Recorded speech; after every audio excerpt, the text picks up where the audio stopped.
朋友们，大家好，欢迎来到大刘说说。今天的节目，咱们来蹭一波流量，蹭谁的呢？丁真的。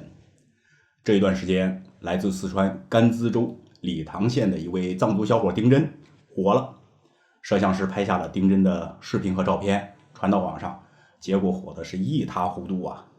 丁真为什么会火？借用网友的话来说，看人家那小伙长得多帅啊！先不说有多帅，就看笑容和眼神，两个字，田野。田野少年，田代表什么呢？纯真，没有受到世俗的污染，充满了幸福、满足和祥和。野，小伙子的眼神里面充满了年轻人的朝气，能够看到希望。这种特质在我们身边呢，很多人是没有的。美好的东西都是稀少的，所以呢，我们喜欢丁真。那我们身上为什么就展现不出来丁真的那种特质呢？还是借用网友的话说吧，生活的压力压得我都抬不起头来。我每天在外面打拼，累得跟死狗一样，我哪能露出田野的笑容啊？哪有田，只剩野了。那么我们到底希不希望自己身上也能有丁真的那种纯真呢？当然希望，要不然丁真不会那么火。但是我们要知道，丁真身上的特质和他的生活环境是分不开的。看着蓝蓝的天，青青的草原，与世基本上隔绝。如果说把我们也放到丁真生活的理塘县，我想绝大多数人可能还不乐意。那个地方出去旅游玩几天是可以的，但是在那儿生活确实生活条件不是太好。现在问题来了，一方面我们期望自己身上也有丁真的那份天然和纯真，另一方面呢，又不想离开自己的生活环境，那怎么办？所以今天的节目虽然是蹭丁真的流量，但实际上说的是我们自身的问题。还是接上面一句话来说啊，生活的压力压得我抬不起头来，这是我们身边大多数人都有的感觉啊。虽然我们在人前也是有说有笑，但是独处的时候总会感觉到一种莫名的疲惫和压力。疲惫这句话很形象啊。首先我们分析一下为什么会产生疲惫这种感觉。如果说您有的时候也会感觉到一种莫名的疲惫和压力，那么我接下来分析的这几种情况啊，您必然居于其中之一，没有例外的，大家对号入座就行了。为什么我们会感到疲惫啊？分几种情况。第一种情况，体力劳动者，这个比较好理解。我出去搬了一天砖，我能不累吗？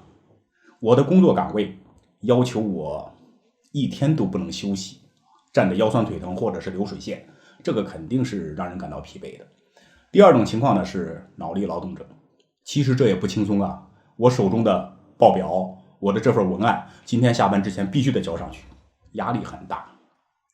还有一种情况就是，有些朋友觉得今天我休息，我哪儿也没去，在床上躺了一天，但是仍然感觉到非常疲惫，这是怎么回事呢？其实这种情况啊也不奇怪啊。虽然我们人躺在床上什么都没干，但是脑子可没闲呐。我在床上瞎琢磨，这个月的房贷4600，车贷2400，小孩需要2000块钱的辅导费，信用卡要还款2000多。哎呦，我这个月没有1万块钱过不去。看一看我的银行卡余额3毛3，我的信用卡的额度就剩1块2毛8。处在这种情况，你要不疲惫，那才出了轨了。这是一种情况。还有一种情况，就是我什么都没干，躺在床上，我脑子也确实什么都没想，甚至我还睡着了，睡得挺好，连梦都没有做。但是我醒来的时候，仍然会感觉到非常空虚，很疲惫。这到底是怎么回事？如果说朋友们您有这种感觉的话，那至少说明您已经经历了体力疲惫、脑力疲惫，而且上升到一个新的层次了。慢慢的，这种情况就接近问题的核心了。我们来详细的分析一下第四种情况啊。其实我们人在这个社会上啊，不是孤立的，我们身上都是有各种各样的标签的。这些标签是咱们身边的人硬加在我们身上的。我是一个员工，老板对我说了，这个月你最少得开2单啊，跟你同期入职的人家上个月都开了4单了好了，我身上被加了一个标签销售机器，指标是开2个单。老婆对我说，咱们家的各种消费，你如果每个月不挣8000块钱的话，这日子就不好过。这样我又被加了一个标签挣钱机器，指标呢8000块钱。比如说一个女同志，白天在单位忙了一天了，下班回家还得接孩子、买菜做饭、收拾家务、辅导小孩功课，忙完等消停了快11点了啊，第二天还得去上班。如果赶上生理期，那分分钟都要爆啊，都没有办法。除了有工作标签之外呢，身上还有一个贤妻良母的标签呢。小孩子在现在的社会里边也不轻松，本来小孩很天真的，家长对他说，这次考试必须得考98分。好了，标签打上了，学习机器，指标是98分。这各种各样的标签就把我们人物化成了一个工具人，这就是现在社会的现状啊。这只是从表面给我们的压力，其实更深层次的压力也有，那就是我们自己也把自己物化成了一个工具人，自己给自己也贴上了一些标签，我就应该一个月挣8000，我就应该开2单，我就应该干到满足人们的这种需求。这是来自内在的压力，外部的压力和自己内在的压力啊，逼着我们前进啊。如果说咱们实现了，那当然好，我会感觉到幸福和满足。但是如果实现不了呢？绝大多数人都是实现不了的。实现不了的话，我们就会感到失落、沮丧和疲惫。再进一步，如果说接二连三的实现不了呢？如果说您拼尽了全力，精疲力竭，奋斗到绝望的时候仍然实现不了，那您就进入到我刚才说的第4种境界了。躺在床上，脑子确实什么都没有想，也没什么可想的了，醒来之后仍然会感觉到疲惫。有一句话形容这种情况非常贴切啊，厮杀之后的战场是最寂静的。大家可以仔细品味一下这句话是不是有这层意思。刚才我说的这几种情况啊，如果说您感觉到疲惫的话，一定是其中之一，没有例外。那么我们有这种情况怎么办？我们既想得到丁真那种满足、幸福和祥和，身边的环境我们又摆脱不了，那怎么办呢？接下来我们就说一说啊，因为刚才确实分析了很多，甩出了一大堆焦虑，贩卖完焦虑之后，如果说你不提出解决方案的话，那叫耍流氓啊。最少我们要说一些建设性的意见，可能没什么用，但是能够给大家一些启发和帮助。王健林有半句话说的是非常对的，给自己定一个小目标。后半句那就不用听了，那是忽悠人的啊，什么先挣1个亿，给自己定一个小目标，其实是一个很好的办法。我们也不举什么鸿篇大论，我列举一个真实的案例来说明一下。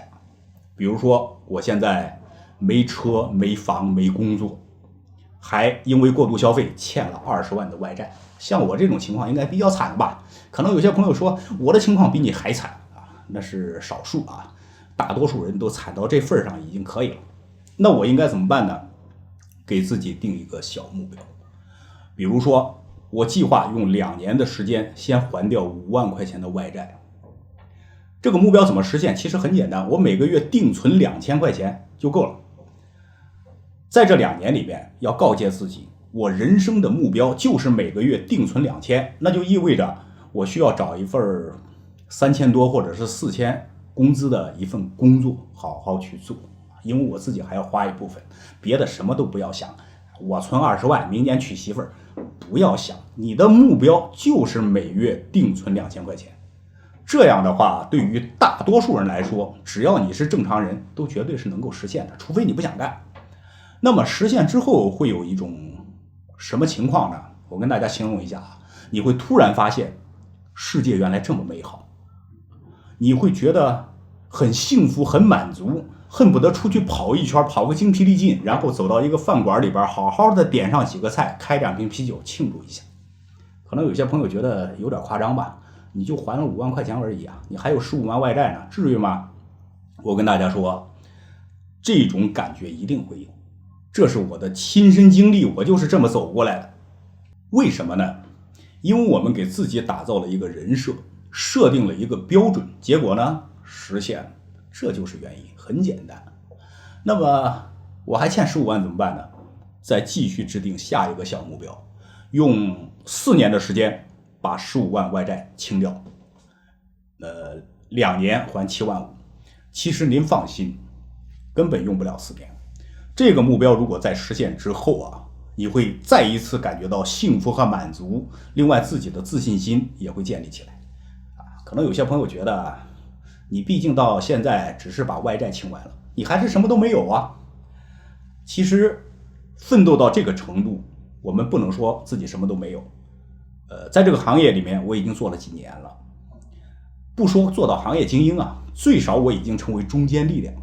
另外呢，我也有一定的人脉了。更重要的是，我学会了理财，学会了储蓄，学会了不超前消费，学会遏制自己的欲望，学会给自己做计划。这些特质都是我身上的财富，它会伴随我一生的。在这个基础上，我们再往前走，会发现压力越来越小，脚步越来越轻松，幸福感自然也就会越来越多。回过头来，我们再说丁真。丁真脸上洋溢着田野的微笑啊，感觉到非常幸福，很纯真。深度原因是什么呢？就是因为他的欲望和能力是相匹配的。丁真现在的欲望真的不高，他没有什么过多的要求，自身的能力呢很适合啊。但是这个小伙子下山之后，见到了都市的繁华，被流量所挟裹，未来能不能保持现在的这种欲望已经很难说了啊，有可能欲望会提升，但是更重要的，自身的能力也要随之提升，一定要匹配才行。丁真的未来我们在这里不做过多的讨论啊，毕竟我们希望这个小伙子能够一直保持这样的精神状态啊，他是我们心中的一种追求吧。